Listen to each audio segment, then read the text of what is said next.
Hi hello welcome to Indian knowledge university. ఈరోజు విద్యా ఉద్యోగ సమాచారం చూసుకుంటే మనకు చాలా విషయాలు రావడం జరిగింది. అదేవిధంగా ఈ వీడియో చూసిన వారు లైక్ చేయడం మాత్రం మర్చిపోద్దు. మీరు చేసే లైక్ వల్ల ఎడ్యుకేషన్ మరియు ఎంప్లాయ్మెంట్కి సంబంధించి ప్రతి ఇన్ఫర్మేషన్ అందరికీ చేరే ప్రయత్నం జరుగుతుంది.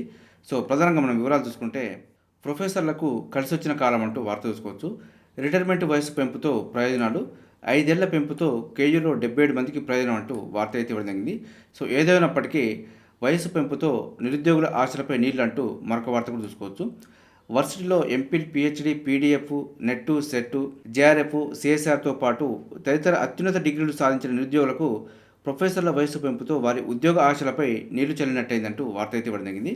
అయితే వర్సిటీలో ఏటేటా నియామకాలు చేపట్టకపోవడంతో, అదేవిధంగా అనేక కోర్టు కేసుతో వర్సిటీ బోధన సిబ్బంది భర్తీపై నీడలు కమ్ముకున్నాయంటూ వార్త అయితే ఇవ్వడం జరిగింది. అసిస్టెంటు, అసోసియేట్ ప్రొఫెసర్ల భర్తీపై రాష్ట్ర ప్రభుత్వం ఎప్పటికప్పుడు ప్రకటన చేస్తున్నప్పటికీ కార్యరూపం దాల్చడం లేదంటూ ఇవ్వడం జరిగింది. ఈసారి అధికారంలోకి వచ్చిన ప్రభుత్వం కొంత వర్సిటీలపై ఫోకస్ చేసిందని చెప్పి పేర్కొనడం జరిగింది. అయినప్పటికీ దస్త్రాలు అయితే ముందుకు కారడం లేదు. సో దీనిపైన ఇప్పటికే 2000 పైచీలకు వేకెన్సీ ఉందంటూ మనకు ప్రకటించడం జరిగింది. సో దీనికి సంబంధించి నియామకాలు చేపడితే కొంత నిరుద్యోగులకి ఉపశమనంగా ఉంటుందని చెప్పి మనమైతే పేర్కొనవచ్చు. అదేవిధంగా మరో పాయింట్ తీసుకుంటే ఆర్ఆర్బీలో మినిస్ట్రియల్ మరియు ఐసోలేటెడ్ పోస్టులు అంటూ వార్త చూసుకోవచ్చు. దాదాపుగా మనకు 1036 పోస్టులను భర్తీ చేయనున్నారంటూ ఇవ్వడం జరిగింది. సో దీనికి సంబంధించి చూసుకుంటే diploma, degree, PG diploma, MBA, TET, DEd, BEd ఉత్తీర్ణత కలిగిన వారు రకరకాల పోస్టులకు ఎలిజిబిలిటీ అయితే ఇవ్వడం జరిగింది.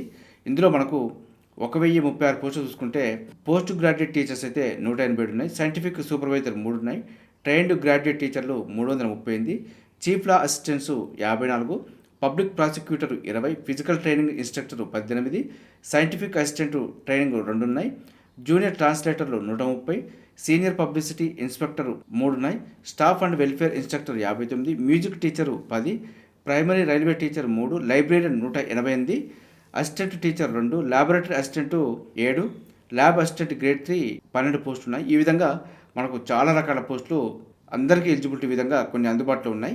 మనకు ఆన్లైన్ అప్లికేషన్కు చివరి తేదీ అయితే ఈ నెల 16 వరకు అయితే అవకాశం ఇవ్వడం జరిగింది. మరింత సమాచారం కోసం అయితే ఆర్ఆర్బీ అఫీషియల్ వెబ్సైట్లో చెక్ చేసుకోవచ్చు. అదేవిధంగా ఓడిఎఫ్లో కూడా టూల్ డిజైనర్ పోస్టులు అంటూ మరొక వార్త చూసుకోవచ్చు.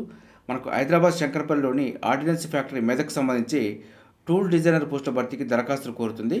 ఇదైతే ఆఫ్లైన్ ద్వారా దరఖాస్తు చేసుకోవాల్సి ఉంటుంది. ఇంటర్వ్యూ ద్వారా ఎంపిక ఉంటుంది. మనకు ఆఫ్లైన్లో దరఖాస్తులు అయితే deputy general manager, HR, ordnance factory, Medak, ఎద్దు మైనారు, సంగారెడ్డి జిల్లా, తెలంగాణ అంటూ చూసుకోవచ్చు. దరఖాస్తుకు చివరి తేదీ ఈ నెల 16వ తేదీ వరకు అయితే అవకాశం ఉంది. సో ఇంట్రెస్ట్ వారు అప్లై చేసే ప్రయత్నం చేయండి.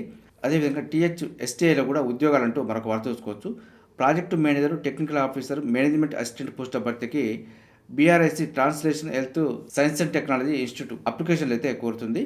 ఆన్లైన్ దరఖాస్తుకు చివరి తేదీ ఈ నెల 16 వరకు ఉంది. సో ఇంట్రెస్ట్ వారు ఒకసారి అప్లై చేసుకునే ప్రయత్నం చేయండి. అదేవిధంగా మరింత సమాచారం కోసం అయితే వీటికి సంబంధించిన అఫీషియల్ వెబ్సైట్లో చెక్ చేసుకోవచ్చు. అదేవిధంగా డిప్యూటీ ఈవో పోస్టులను గ్రూప్ 1లో కలపొద్దంటూ మరొక వార్త కూడా చూసుకోవచ్చు.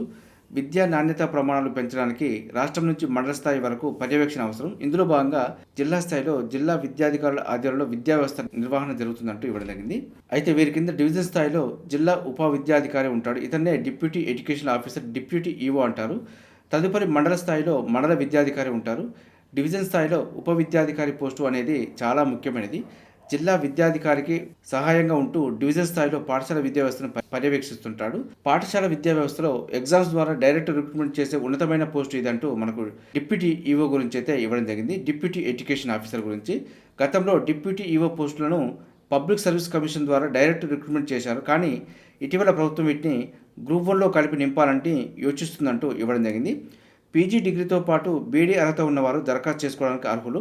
అదేవిధంగా పరీక్ష విధానంలో కూడా వైవిధ్యం ఉంటుంది. ఇప్పుడు ప్రభుత్వం డిప్యూటీ ఈవో పోస్టును గ్రూప్ 1తో కలిపి నింపడం వలన అభ్యర్థులకు కొంత నష్టం జరుగుతుందంటూ ఇవ్వడం జరిగింది. అంతేకాకుండా న్యాయపరమైన సమస్య తలెత్తే అవకాశం కూడా ఉందంటూ ఇవ్వడం జరిగింది. గ్రూప్ 1 నియామకం మరియు ఎంపిక విధానం వేరు. గతంలో ఈ పోస్టు నియామకానికి ఆబ్జెక్టివ్ విధానంలో 3 పేపర్లు ఉండేవి. ఒక పేపర్ జనరల్ స్టడీ కాగా మరో 2 పేపర్లు విద్యకు సంబంధించిన సైకాలజీ మరియు తత్వశాస్త్రం అంటూ ఇవ్వడం జరిగింది. సమకాలీన విద్యా విధానాలతో కూడిన సిలబస్ ఉండేది. కానీ ఇప్పుడు డిప్యూటీ ఈవో పోస్టును గ్రూప్ 1లో కలపడం వలన మొత్తం పరీక్ష విధానం, ఎంపిక ప్రక్రియ మారిపోతుందంటూ ఇవ్వడం జరిగింది.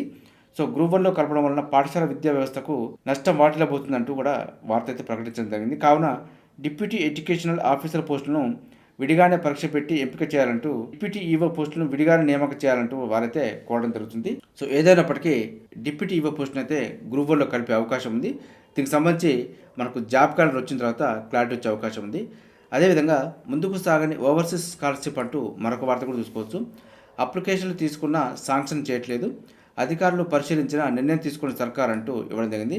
గత ఏడాది 2 సీజన్లు పెండింగ్లో ఉన్నాయంటూ వార్త చూసుకోవచ్చు. పేద విద్యార్థులు విదేశాల్లో ఉన్నత విద్య చదివేందుకు అమలు చేస్తున్న ఓవర్సీస్ స్కాలర్షిప్ స్కీమ్ ముందుకు సాగడం లేదంటూ స్టూడెంట్ల నుంచి అప్లికేషన్ తీసుకున్నప్పటికీ ప్రభుత్వం మాత్రం స్కాలర్షిప్ శాంక్షన్ చేయడం లేదంటూ ఇవ్వడం జరిగింది.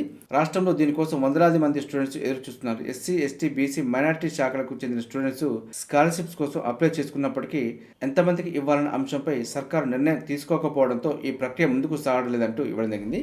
సో దీనికి సంబంధించుకుంటే ఏడాదికి 2 సార్లు అయితే అప్లికేషన్ చేసుకోవచ్చు. అయితే సెలెక్ట్ అయిన వారికి 2 సార్లు 10 లక్షల చొప్పున మొత్తంగా 20 లక్షలు రిలీజ్ చేస్తుంటారు. అదేవిధంగా పీజీ ఫస్ట్ ఇయర్ పూర్తయిన తర్వాత 10 లక్షలు, రెండో ఏడాది పూర్తయ్యాక మరో 10 లక్షలు, ప్రయాణ ఖర్చులకు 50,000 చొప్పున స్టూడెంట్ బ్యాంక్ ఖాతాకు జమ చేస్తుందంటూ ఇవ్వడం జరిగింది. సో ఇది మొత్తానికైతే ఓవర్సీస్ స్కాలర్షిప్ అయితే ప్రభుత్వం పెండింగ్లో పెట్టిందంటూ వార్త చూసుకోవచ్చు.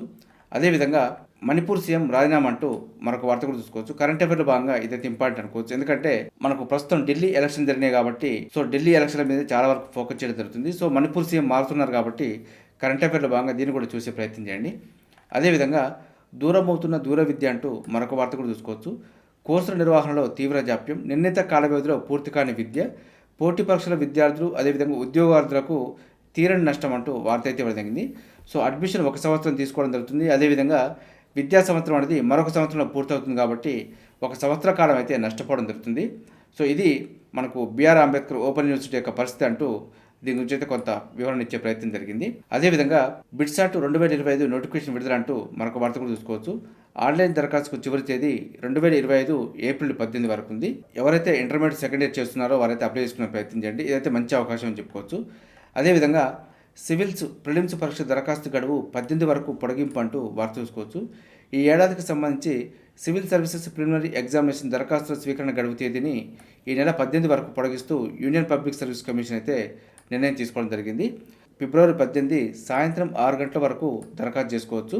దరఖాస్తులో మార్పులు చేర్పులకైతే మనకు ఫిబ్రవరి 19 నుంచి 25 వరకు అందుబాటులో ఉంటుందంటూ ఇవ్వడం జరిగింది. సో ఇప్పటికి కూడా దరఖాస్తు చేసుకునే వారుంటే చేసుకునే ప్రయత్నం చేయండి. అదేవిధంగా 35 ఏళ్ళు పనిచేసిన ఒక్క పదోన్నతి లేదు. ప్రజారోగ్య విభాగంలో గ్రేడ్ 2 ల్యాబ్ టెక్నీషియన్ల దుస్థితి, గ్రేడ్ 1 కోసం వందల మంది ఎదురుచూపులు అంటూ ఇవ్వడం జరిగింది. కొన్నిసార్లు మనం వెబ్ ఆప్షన్స్ ఇచ్చేటప్పుడు పోస్ట్ యొక్క ప్రిఫరెన్స్ చూసుకునేటప్పుడు ప్రమోషన్లు కూడా ఇంపార్టెంటే. ఎందుకంటే ఒకే పోస్ట్ని కొన్ని సంవత్సరాల పాటు చేస్తే మానసిక రుగ్మతలు ఏర్పడే అవకాశం ఉంటుంది. సో మనకు ప్రమోషన్లు కూడా ఇంపార్టెంటే. ప్రమోషన్లతోటి కొంత మానసిక ఉల్లాసం ఏర్పడే అవకాశం ఉంటుంది కాబట్టి మనకు వెబ్ ఆప్షన్స్ ఇచ్చేటప్పుడు పోస్ట్ యొక్క ప్రిఫరెన్స్ కూడా చూసుకునే ప్రయత్నం చేయండి. సో కొన్నిసార్లు జాబ్ వస్తే సరిపోతుంది అని చెప్పి ఇవ్వడం జరుగుతుంది. కొన్ని సందర్భాల్లో మెరిట్ ఉన్నా కూడా చిన్న పోస్ట్ తీసుకోవడంతో కొంత నష్టపోయే అవకాశాలు ఉన్నాయి. అదేవిధంగా మరో నోటిఫికేషన్ చూసుకుంటే సమ్మర్ ఫెలోషిప్కు ఐఐటి ఆహ్వానం అంటూ వార్త చూసుకోవచ్చు. వైవిధ్య కోర్సులతో విద్యార్థి లోకాన్ని ఆకట్టుకుంటున్న ఐఐటి మద్రాసు మరో మేటి ఆఫర్తో ముందుకొచ్చిందంటూ ఇవ్వడం జరిగింది. సమ్మర్ ఫెలోషిప్ ప్రోగ్రాం 2020లో ప్రవేశానికి దరఖాస్తులు ఆహ్వానిస్తుంది. ఇంజనీరింగ్, మేనేజ్మెంటు, సైన్స్, హ్యుమానిటీస్ కోర్సులు చదువుతున్న వారు దరఖాస్తు చేసుకోవచ్చు అంటూ ఇవ్వడం జరిగింది. ఎంపికైతే ఐఐటి మద్రాసులో 2 నెలల పాటు స్టైఫండ్ అందుకుంటూ ప్రతిభను మెరుగుపరచుకోవచ్చు అంటూ ఇవ్వడం జరిగింది. సో ఇలాంటివి అయితే సమ్మర్ క్యాంప్ కోర్సులు అయితే చాలా యూనివర్సిటీలు అందుబాటులోకి తీసుకొచ్చే ప్రయత్నం జరుగుతాయి. మీకు తెలిసిన వారు కానీ మీ బంధువుల పిల్లలు కానీ ఉంటే ఇలాంటి అవకాశం అయితే ఉపయోగించుకునే ప్రయత్నం చేయండి. ఆన్లైన్ దరఖాస్తుకు చివరి తేదీ ఫిబ్రవరి 28 సాయంత్రం 5 గంటల వరకు అయితే అవకాశం ఉంది. వీటికి సంబంధించిన మరింత వివరాల కోసం అయితే అఫీషియల్ వెబ్సైట్లో చెక్ చేసుకోవచ్చు. ఫెలోషిప్ అయితే మనకు నెలకు 15,000 చొప్పున రావడం జరుగుతుంది. సో ఇలాంటివి అయితే చాలా ప్రముఖ యూనివర్సిటీలు అందుబాటులోకి తీసుకొస్తాయి. ఒకసారి చూసుకునే ప్రయత్నం చేయండి. అదేవిధంగా తేజస్లో ఆర్మీ మరియు ఎయిర్ ఫోర్స్ చీఫ్లు అంటూ వార్త చూసుకోవచ్చు. భారత సైన్యాధిపతి ఉపేంద్ర ద్వివేది, వైమానిక దళాధిపతి ఏపీ సింగ్ ఆదివారం తేజస్ ఎయిర్ క్రాఫ్ట్లో ప్రయాణించారంటూ ఇవ్వడం జరిగింది. ఇద్దరు కలిసి 45 నిమిషాల పాటు యుద్ధ విమానంలో గాల్లో విహరించారు. 2 రక్షణ దళాధిపతులు యుద్ధ విమానంలో ఇలా కలిసి విహరించడం ఇదే తొలిసారంటూ మనకు పేర్కొనడం జరిగింది. బెంగళూరులోని యలహంక ఎయిర్ ఫోర్స్ స్టేషన్ ఎందుకు వేదిక అయిందంటూ ఇవ్వడం జరిగింది. సో దీనికి సంబంధించి చూసుకుంటే సోమవారం నుంచి యలహంక ఎయిర్ ఫోర్స్ స్టేషన్లో 5 రోజుల పాటు ఏరో ఇండియా ప్రదర్శన జరగనున్నది. ఇందులో భారత్తో పాటు అమెరికా అత్యాధునిక యుద్ధ విమానాలను కూడా ప్రదర్శించనున్నాయి. సో ఇది మనకు బెంగళూరులో అయితే మనకు ఏరో ఇండియా అయితే జరగబోతుంది. దానిలో భాగంగా మనకు ఆర్మీ మరియు ఎయిర్ ఫోర్స్ అధిపతులు పాల్గొనడం జరిగింది. కరెంట్ అఫైర్ అయితే గుర్తుంచుకునే ప్రయత్నం చేయండి. అదేవిధంగా గ్రాడ్యుయేట్ అప్టిట్యూడ్ టెస్టు బయోటెక్నాలజీ సంబంధించి 2025 నోటిఫికేషన్ అయితే రావడం జరిగింది. ఆన్లైన్ దరఖాస్తుకు చివరి తేదీ మార్చి 3 వరకు ఉంది. MSc biotechnology, MTech biotechnology, MSc agriculture biotechnology, MVSc animal biotechnology కోర్సులో ప్రవేశాలకు ఆల్ ఇండియా ప్రవేశ పరీక్ష graduate aptitude test biotechnology 2025 notification అయితే రిలీజ్ చేయడం జరిగింది. సో ఇదైతే మనకు మంచి నోటిఫికేషన్ చెప్పుకోవచ్చు. సో మనకు బీటెక్ చేసిన వారికి గేట్ ఎలాగో బయోటెక్నాలజీ కోర్సులు చేసిన వారికి గ్రాడ్యుయేట్ అప్టిట్యూడ్ టెస్ట్ బి అనేది ఆ విధంగా ఉపయోగపడుతుంది. సో ఎవరైతే బయోటెక్నాలజీ రిలేటెడ్ కోర్సులు చేసి ఉంటారో వారైతే అప్లై చేసుకోవచ్చు. అదేవిధంగా మితాని హైదరాబాద్లో 120 ఐటీఐ ట్రేడ్ అప్రెంటిస్లు అంటూ మరొక వార్త కూడా చూసుకోవచ్చు.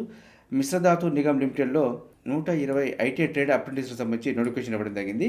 ఆన్లైన్ దరఖాస్తుకు చివరి తేదీ ఫిబ్రవరి 10 వరకు ఉంది. దీనికి అర్హత చూసుకుంటే 10వ తరగతి ఉత్తీర్ణులై ఉండాలి. అదేవిధంగా సంబంధిత ట్రేడ్లో ఐటీఐ ఉత్తీర్ణులై ఉండాలంటూ మనకు పేర్కొనడం జరిగింది. సో ఏజెస్ మాత్రం 18 నుంచి 25 సంవత్సరాల మధ్య ఉండాలి. స్టైఫండ్ అయితే నెలకు 7,000 రూపాయలు చెల్లించడం జరుగుతుంది. అదేవిధంగా రైట్స్ గుర్గావ్లో కూడా 18 అసిస్టెంట్ మేనేజర్ పోస్టులకు సంబంధించి నోటిఫికేషన్ రావడం జరిగింది. ఆన్లైన్ దరఖాస్తుకు చివరి తేదీ ఫిబ్రవరి 24 వరకు ఉంది. పరీక్ష మాత్రం మార్చి 9న కండక్ట్ చేయడం జరుగుతుంది. మరింత సమాచారం కోసం అయితే వీటికి సంబంధించిన అఫీషియల్ వెబ్సైట్లో చెక్ చేసుకోవచ్చు. అదేవిధంగా మన ఛానల్ ద్వారా ల్యాబ్ టెక్నీషియన్ మరియు ఫార్మాసిస్టు స్టాఫ్ నర్స్కి సంబంధించి కట్ ఆఫ్ మార్క్స్ కోసం అయితే సర్వే నిర్వహించడం జరిగింది. దానికి సంబంధించిన సర్వే మీద కొంత కట్ ఆఫ్ అయితే అనాలిసిస్ చేసి వీడియో రూపంలో మీకు అందుబాటులోకి తీసుకొచ్చే ప్రయత్నం చేశాను. సో మనకు ల్యాబ్ టెక్నీషియను, స్టాఫ్ నర్సు, అదేవిధంగా ఫార్మాసిస్ట్ గ్రేడ్ 2కి సంబంధించి కట్ ఆఫ్ సర్వే అయితే మన ఛానల్ అందుబాటులో ఉంది. ఒకసారి చూసుకొని మీరు ఏ జోను ఏ కమ్యూనిటీలో ఎంత కట్ ఆఫ్ ఉండబోతుందనే విషయాన్ని అయితే చూసుకునే ప్రయత్నం చేయండి. ఇదే విధంగా మన ఛానల్ అయితే మీకు ఎప్పటికప్పుడు అప్డేట్ సమాచారం అందించే ప్రయత్నం చేస్తున్నాను. మన ఛానల్ చూస్తున్న వారు సబ్స్క్రైబ్ చేసుకొని ఫాలో అవుతూ ఉండండి. ఈ వీడియో నచ్చితే లైక్ చేయండి, షేర్ చేయండి. సబ్స్క్రైబ్ చేసుకోవడం మాత్రం మర్చిపోవద్దు. Have a nice day.